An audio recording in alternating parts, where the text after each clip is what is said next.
우리 이 시대만큼 종말, 또 심판, 재림에 대해서 관심을 가진 적이 있었는가, 그런 생각을 갖게 되었습니다. 코로나로 인한 일상의 어떤 우리의 삶의 파괴, 또 극심한 인종적, 또 사상적인, 정치적인 대립, 그리고 빈익빈과 부익부의 그 극대화 현상들, 또한 환경적으로는 지구온난화로 인한 환경의 파괴와 또 기후의 이상 현상들, 이런 현실의 모습들을 보면 우리가 종말이라는 단어를 생각하지 않을 수 없습니다. 그만큼 주님의 재림이 가까웠다는 생각을 우리가 갖게 합니다. 오늘은 성경에서 표현되어 있는 그 예수님의 재림에 대해서 살펴보려고 합니다. 주님의 재림 시에 어떤 모습으로 오시게 될지, 그리고 이 시대 가운데 그리스도인은 어떻게 살아야 할지, 오늘 요한계시록의 말씀을 통해서 은혜를 깨닫는 시간을 가지려고 합니다. 우리 요한계시록은 형식상으로 보면 서신서이면서 편지, 7교회에 쓴 편지이면서 또 예언서이면서 또 문학 형식을 보면 묵시문학의 형식을 가지고 있습니다. 이 묵시문학의 특징을 보면 많은 그 상징적인 언어들과 또 숫자, 그리고 환상들을 사용하면서 특히 이 종말과 관련된 이야기를 말합니다. 그렇기 때문에 우리가 요한계시록을 우리가 정확하게 해석해낸다는 것은 결코 쉬운 일은 아닙니다. 그 많은 상징적인 표현들이 과연 무엇을 정확하게 의미하는지 우리가 다 알 수 없기 때문이죠. 그렇기 때문에 우리가 계시록을 해석하는 데 있어서 주의해야 할 것은 그 상징적인 표현들을 어떤 구체적인 역사의 어떤 특정 사건이나 특정 시점으로 확정해서 해석해서는 안 된다는 것입니다. 자기 주관적인 생각으로 그런 오류를 범해서는 안 됩니다. 예를 들면은 계시록 3장 18절에 사람의 수, 짐승의 표 666이라는 상징적인 언어가 있는데, 숫자가 있는데, 그거를 오늘날 무슨 바코드다, 아니면은 오늘날의 베리칩이다, 뭐 이런 구체적인 것으로 지명해가지고 이렇게 해석하는 것은 결코 바람직하지가 않습니다. 올바른 이 계시록의 해석법은 그 상징적인 언어의 의미를 앞뒤 문맥과 당시 시대적인 상황, 그리고 요한계시록 전체 책의 내용과 좀 더 나아가서는 성경 전체가 무엇을 말하고 있는지, 그 모든 것을 종합적으로 살펴보면서 이해하는 것이 올바른 해석법이죠. 계시록에서 중점을 두고 있는 내용은 그 종말에 이 땅에 내릴 심판의 내용이 굉장히 많은 부분을 차지하고 있습니다. 그 7인, 또 7나팔, 7대접으로 이제 상징된 그 표현들이 점증적으로 이 땅에 임할 그 심판을 설명하고 있습니다. 그리고 또 계시록에는 악의 세력에 대해서 우리가 삼위일체, 성삼위일체 하나님을 그 모방한, 이미테이션한 그런 존재로서 그리고 있는데, 그 부분이 이제 요한계시록 12장에서 14장을 읽어보면 자세하게 그런 이미지가, 그 모방된 이미지가 나타납니다.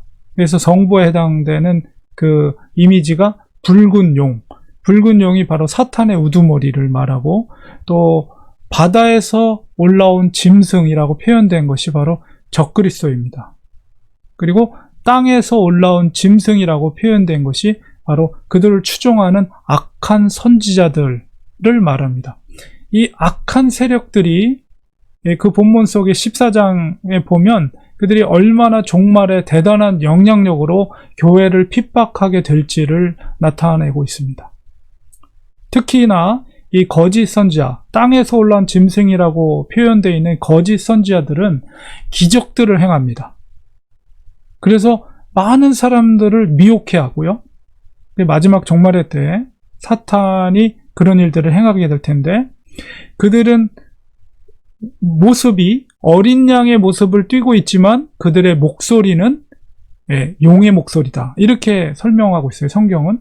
그건 뭐냐면 가장을 한다는 거예요. 겉으로는 어린 양인 것처럼 마치 진짜 그리스도의 종인 것처럼 나타내지만 그의 실상의 목소리는 사탄의 세력이라는 거죠.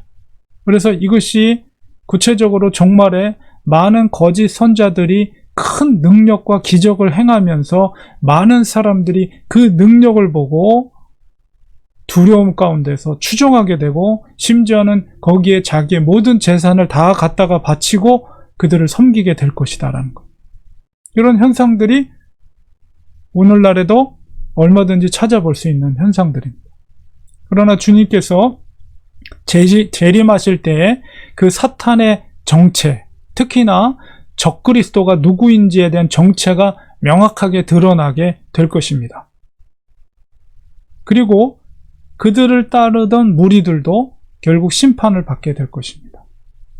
우리가 계시록 오늘 19장을 읽었는데 그 앞서 있는 18장에 보면 악의 도성 바벨론의 멸망을 표현하고 있습니다. 그 앞서서는 음녀라고 설명되고 있는 그 악의 도성, 결정적인 악의 도성 결정체인 바벨론이 멸망이 되는 모습이 18장에 그려져 있고 그 견고한 진이었던 악의 도성이 무너지고 불에 타 연기로 사라지는 장면이 나옵니다. 그리고 나서 오늘 읽은 19장으로 넘어오면 이제 오늘 11절에서 읽었지만 그 앞서서 어린 양의 혼인잔치, 천상에서의 신랑 대신 예수님과 신부 대신 교회가 혼인을 치르는 그런 잔치의 모습, 그리고 오늘 본문 속에서 최종적인 예수님의 재림의 모습, 그리고 마지막 아마겟돈 전쟁이 묘사되고 있는 부분입니다. 계시록 12장, 14장에 언급된 그런 악의 세력들을 멸하기 위해서 오늘 본문에 보면 천상에서 재림하시는 예수님의 모습이 오늘 본문에 그려져 있는데요. 천상에서 내려오는 주님의 모습은 신적인 용사, 전사의 이미지를 그리고 있습니다. 먼저 주님은 이 뒤에 있는 배경의 그림처럼 백마를 타고 오십니다. 이 계시록에서 백마라는 것은 승리를 상징합니다. 주님께서 백마를 타고 오신다는 것은 이제까지 하나님께서 참으셨지만 재림을 통해서 최종적인 승리를 위해서 악의 세력들을 멸하고자 임재하는 장면을 나타내고 있는 것입니다. 주님은 승리를 위해서 이 마지막 아마겟돈 전쟁을 악의 세력과 치르게 될 것입니다. 사탄의 우두머리인 붉은 용과 또 적그리스도를 상징하는 바다에서 올라온 짐승, 그리고 거짓 예언자들인 땅에서 온 짐승, 그리고 그를 따르는 권세자들 혹은 그 무리들을 멸하기 위해서 천상에서 내려오시는 주님의 모습. 천상에서는 어린 양의 혼인잔치를 통해서 기쁨의 잔치가 벌어졌다면 땅에서는 악의 세력을 도말하는 저주와 죽음의 잔치가 이 대조를 이루고 있는 그 구조가 바로 19장의 모습입니다. 백마를 탄 주님만이 아니라 백마를 탄 분은 14절에 보니까 하늘에 있는 군사들이 희고 깨끗한 세마포 옷을 입고 백마를 타고 그를 따른다. 그는 예수님이죠. 주님을 따른다는 표현하고 있어요. 수많은 천군 천사들이 백마를 타고 주를 따르는 이미지로 묘사되고 있습니다. 이것은 바로 백마를 탔다는 것은 승리의 군단이라는 것을 의미하죠. 그리고 오늘 읽었던 이 본문 속에서 재림하시는, 그러니까 예수님의 재림의 모습을 그리고 있는 건데 이 재림하시는 주님의 이름을 세 가지로 표현하고 있습니다. 첫 번째는 11절에 후반부에 보면 그 이름은, 후반부에 재림하는 주님의 이름은 충신과 진실이다, 이렇게 표현하고 있습니다. 왜 그렇습니까? 우리 겟세마네 동산에서 주님의 기도를 생각하게 됩니다. 땀방울이 핏방울이 되도록 간절히 하나님 앞에 기도하셨습니까? 하셨습니다. 그러니까 할 수만 있다면 이 잔이 나에게서 지나가게 하옵소서. 그러나 내 뜻대로 마옵시고 아버지의 뜻대로 되기를 원합니다. 주님은 하나님 앞에 자신에게 부어진 그 사명, 대속의 사명을 끝까지 신실하게 감당했던 분이셨습니다.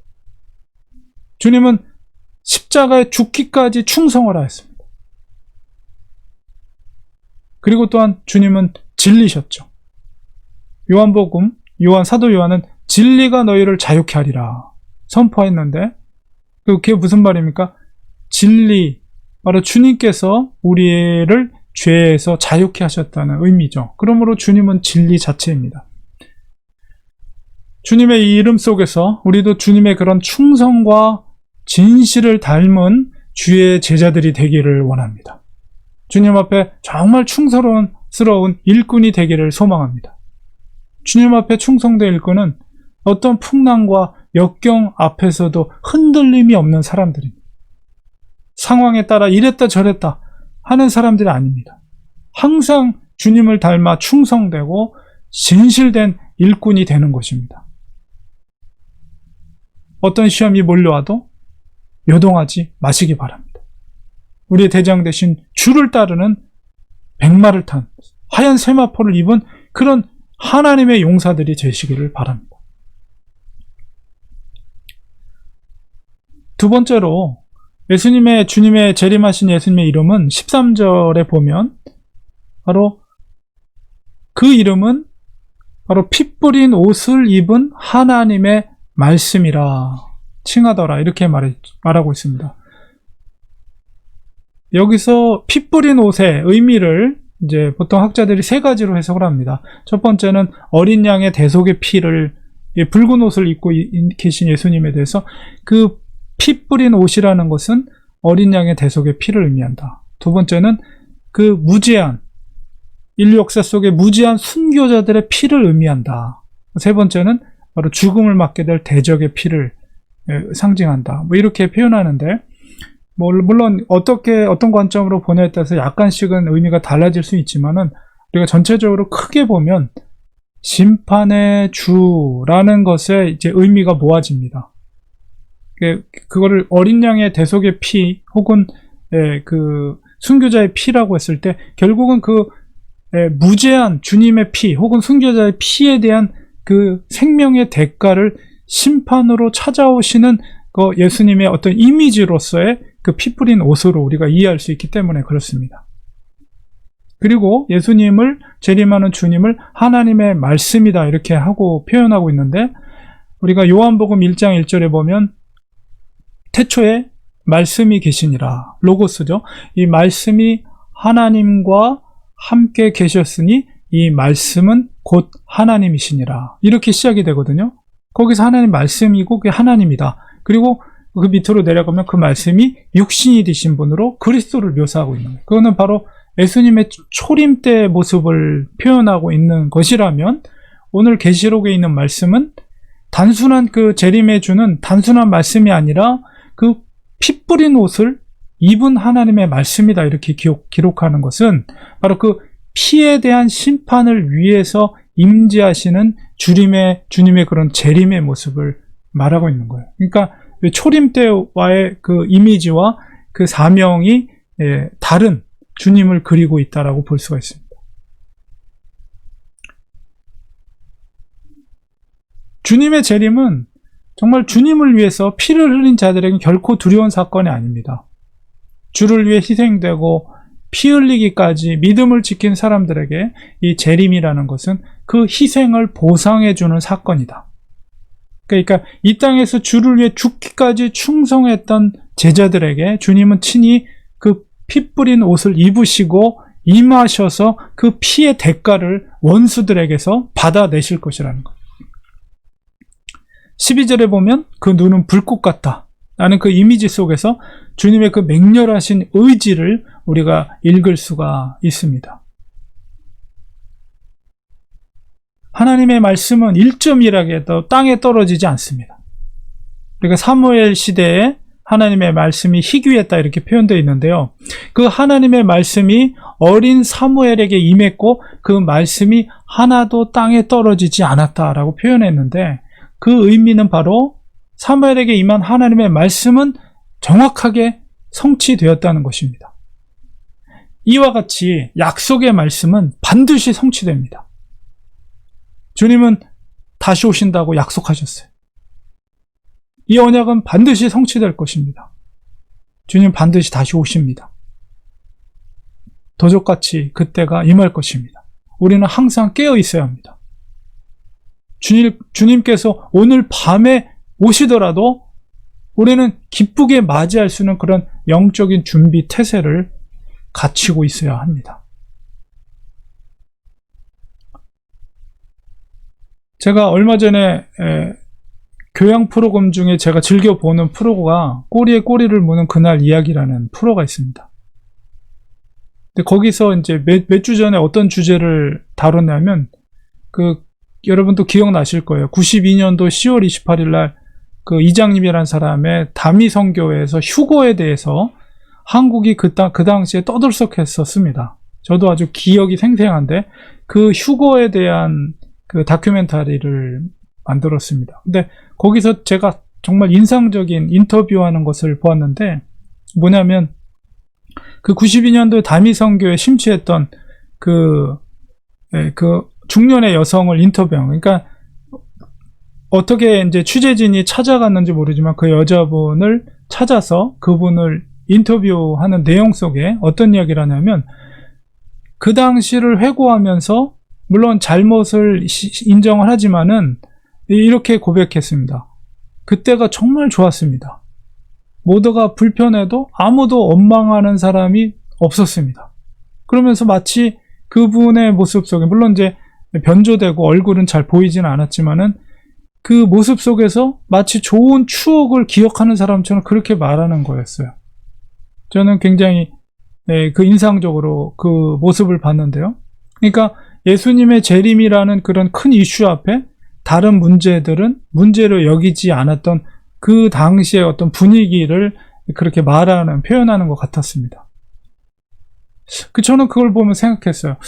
왜 우리는 그렇게 살 수 없을까? 시한부적인 어떤 종말론의 상태에서만 그게 가능한 것인가?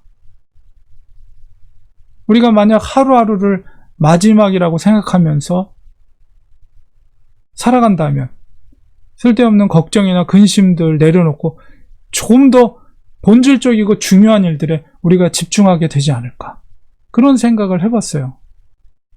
그러면서 오늘날 우리 그리스도인들이 주님의 재림은 나와는 별로 상관이 없는, 무의식 중에 우리가 그렇게 생각하는 것은 아닐까. 물론 시한부 종말론은 잘못된 것이죠. 그러나 재림을 너무 안일하게, 주님의 재림을 너무 안일하게 나와는 관계없는 것이라고 생각하는 것도 역시 문제입니다. 주님은 도적같이 그때가 임할 거라고 말씀하셨어요. 하나님의 말씀 반드시 성취됩니다. 우리가 그런 임박한 재림을 인식하면서 이 세상에 우리가 즐거움을 위해서가 아니라 주님의 뜻과 주님의 나라를 위해서 우리는 더 힘을 쏟아야 할 것입니다. 세 번째로 16절에 보면 재림하시는 주님의 이름은 마지막 부분에 만왕의 왕이요 만주의 주라, 이렇게 기록이 되어 있습니다. 재림하시는 주님은 만왕의 왕이십니다. 만주의 주이십니다. 주보다 높으신 이는 없습니다. 어떤 위대한 왕도 주님의 발 앞에 있습니다. 하나님께서는 독생자 그리스도께 하늘과 땅의 모든 권세를 주셨습니다. 그 권세를 가지시고 이 땅에 재림하시는 것입니다. 공중 권세 잡은 악의 권세들도 그 발 앞에 무릎을 꿇습니다. 그런데 우리가 알아야 할 것은 주님의 그 권세는 재림 때에 주어지는 것이 아닙니다. 이미 초림 때 십자가의 순종을 통해서 하나님께서 아들에게 권세를 주셨어요. 그러니까 현재 그 권세를 주님께서 가지고 계신 것입니다. 우리가 믿는 주님이 바로 그 권세를 가지신 분입니다. 우리는 정말 누구를 믿고 의지하겠습니까? 이 세상에는 다양한 권세를 가지고 있는 사람들이 많이 있지만 그들이 세상을 주관하는 것이 결코 아닙니다. 하나님께서 세상을 주관하십니다. 또한 주님께서 그 권세가 있습니다. 우리는 연약하지만 주님은 강하십니다. 우리는 그 강하신 주님께 정말 더욱 밀접하게 붙어 있어야 합니다. 그분으로부터 그런 영적인 능력을 공급받아야 됩니다. 요한복음 15장에서 요한복음에 보면 예수님의 신성에 대해서 에고 에이미라는 헬라어로 형식으로 나는 누구다 라고 7가지의 비유를 하시는데, 마지막 번째가 15장 15절에 있었던, 제가 한번 말씀을 드렸던 적 있죠. 나는 포도나무여 너희는 가지라. 그가 내 안에 내가 그 안에 거하면 사람이 열매를 많이 맺나니 나를 떠나서 너희가 아무것도 할 수 없음이라. 이 마지막 비유가 주님은 나는 포도나무라. 그렇기 때문에 가지는 나무에 붙어 있어야 살 수 있습니다. 그리고 열매를 맺을 수가 있습니다. 우리가 주님의 열매를 맺지 못하면 그 앞에 뭐라고 되어 있냐면 그 가지는 잘라져서 불에 살라진다. 우리가 열매를 맺을 수 있는 기회는 이 땅에 머무는 동안입니다. 그리고 주님의 재림 전까지예요. 우리에게는 여전히 기회가 있는 것이죠. 그렇기 때문에 우리는 만왕의 왕 대신 주님을 날마다 의지하길 원합니다. 주님을 의지하는 자는 지혜로운 자입니다. 세상의 어떤 권세도 주님을 이기지 못합니다. 심지어 죽음의 권세도 주님을 이길 수 없습니다. 무엇이 두렵겠습니까? 날마다 그 주님을 인정하시기 바랍니다. 그리스도의 영이신 성령님의 음성에 귀를 기울이시기 바랍니다. 주님은 반드시 주를 믿고 의지하는 사람들을 도우실 것입니다. 그리고 또한 우리가 악의 이 실존을 인식해야 돼요. 우리들의 가정, 여러분의 가정에 침투해 있는 이 악한 영들의 존재들을 여러분이 인식해야 됩니다. 사탄은 우리들의 자녀들의 사상 속에 침투합니다. 사탄은 가정, 부부 관계 속에 침투합니다. 부모와 자식 관계 속에 침투합니다. 그리고 하나님의 뜻을 반하는 언행을, 말과 행동을 통해서 분열과 아픔과 고통으로 가정의 기반을 흔들어 버려요. 그 이면에는, 그 가정을 흔드는 이면에는 악한 사탄의 존재가 있다는 것을 우리는 인식할 필요가 있어요. 그렇게 해서 사탄은 사회 공동체, 가정을 흔들므로 인해서 사회를 흔들고 교회를 흔드는 것이 마귀의 전략입니다. 이러한 어두운 영적 세력을 인식하고 우리는 그들 옆에 대적해야 돼요. 주님의 이름으로 가정을 공격하는 악한 세력들을 물리치시기 바랍니다. 주 예수의 이름으로 명하노니 이 더러운 귀신들은 물러갈지어다. 저주받은 더러운 귀신들은 성도의 가정에서 물러갈지어다. 선포하시기 바랍니다. 그리스도인에게는 그런 권세를, 자녀들에게 주시는 하늘의 권세를 하나님이 주셨어요. 종말에 주님께서 이 악한 세력을 멸하실 것입니다. 15절에 보면 주님은 악의 세력을 멸하십니다. 그의 입에서 예리한 검이 나오니 그것으로 만국을 치겠고 친히 그들을 철장으로 다스리며 또 친히 하나님 곧 전능하신 이의 맹렬한 진노의 포도초를 밟겠다. 재림하시는 주님은 원수들을 입에서 나오는 예리한 검으로 치실 것입니다. 예수님 공생애를 시작하기 광야 40일 동안 마귀의 그 시험을 받으실 때 주님께서는 3번의 시험 가운데 하나님의 말씀으로, 입에서 나오는 그 말씀의 검으로 마귀를 물리치셨습니다. 또한 철장으로, 철장이라는 것은 쇠로 된 곤봉이에요. 그것으로 질그릇, 여러분 토기로 만든 얇은 그릇을 그 철장으로 내리친다고 생각해 보세요. 완전히 가루만 남을 거예요. 그릇은. 그렇게 원수들을 주님께서 철곤봉으로 그 사기 그릇을, 질그릇을 깨뜨리듯이 악을 부수실 것입니다. 그리고 포도주 틀 속에서 포도가 짓이겨져서 즙으로 나오는 것처럼 그런 맹렬한 진노의 심판으로 그 악한 세력들을 주님께서 친히 도말하실 것입니다. 예수님께서 재림하실 때. 이게 바로 악의 세력의 최후예요. 그때가 되기까지 이 악한 존재들은, 사탄의 세력들은 집요하게 성도들의 가정을 흔들 것입니다. 여러분, 그런 악한 존재 세력들을 인식해야 합니다.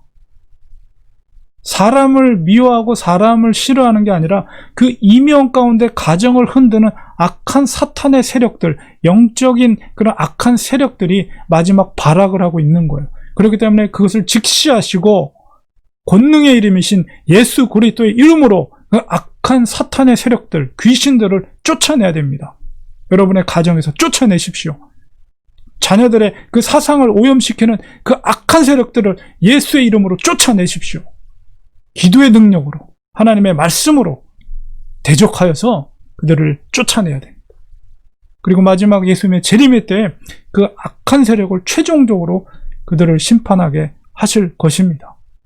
우리는 이미 이긴 전쟁 가운데 있습니다. 그러므로 여러분, 절대로 그 악의 세력에, 그런 악의 도전 가운데 여러분 넘어지지 마시고 기도의 능력으로, 예수 그리스도의 권능의 이름으로 그 어둠의 세력들을 싸워 이기시고 여러분의 가정을 지키시고 여러분의 자녀들을 지키시기 바랍니다. 결론을 맺겠습니다. 역사는 종말을 향해 가고 있습니다. 이 기독교적인 종말이란 바로 주님의 재림입니다. 주님은 반드시 다시 오실 것입니다. 이 코로나는 주님의 재림에 대한 한 가지 징표일 수도 있어요. 그러나 우리는 세상의 그 종말을 두려워할 필요 없습니다.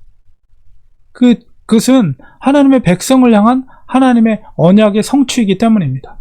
아무리 시대가 악해져도 불신자들에 의해서 교회가 극심한 핍박을 받는다고 해도 여러분 두려워할 필요 없어요. 재림의 때가 되면 주를 위해 생명을 바쳐 믿음을 지킨 성도들을 위해 주께서 친히 그 악의 세력들을 도말하실 것입니다. 주님께 만왕의 왕의 권세가 있습니다. 하나님 우편에 계신 주님은 삼위 하나님과 함께 재림을 준비하고 계십니다. 하나님께서는 하늘과 땅의 권세를 아들에게 주시고 이 땅의 심판을 준비하고 계십니다. 우리는 주의 백성으로 주의 임재를 준비해야 합니다. 우리에게 주님께서 맡겨주신 대위임 명령을 준행해야 합니다. 주님께서 마지막 승천하시면서 이 땅에 남겨진 제자들에게, 이 땅에 남겨진 교회들에게 당부한 마지막 명령이 무엇입니까? 그것을 우리는 순종해야 합니다. 마태복음 28장 18절 20절에 있는 말씀, 예수께서 나와 말씀하여 이르시되 하늘과 땅의 모든 권세를 내게 주셨으니 그러므로 너희는 가서 모든 족속을 제자로 삼아 아버지와 아들과 성령의 이름으로 세례를 베풀고 내가 너희에게 분부한 모든 것을 가르쳐 지키게 하라. 볼지어다 내가 세상 끝날까지 너희와 항상 함께 있으리라 하시니라. 이것이야말로 이 땅에서 우리가 열매를 맺는 길입니다. 주님께 모든 권세가 있음을 믿으시기 바랍니다. 예수님의 권능을 힘입어 여러분 작은 예수가 되시기 바랍니다. 주님의 재림을 준비하시기 바랍니다. 기도하겠습니다. 하나님, 주님은 다시 오신다고 약속해 주셨습니다. 하나님의 말씀은 1.1핵이라도 땅에 떨어지지 않고 반드시 성취됩니다. 주님께서 다시 오실 때 어둠의 세력, 악한 세력, 교회를 핍박하고 성도들의 가정을 흔드는 그런 어둠의 세력들은 다 주님의 그 입에서 나오는 날선 검으로 하나님의 말씀으로 도말하게 될 것입니다.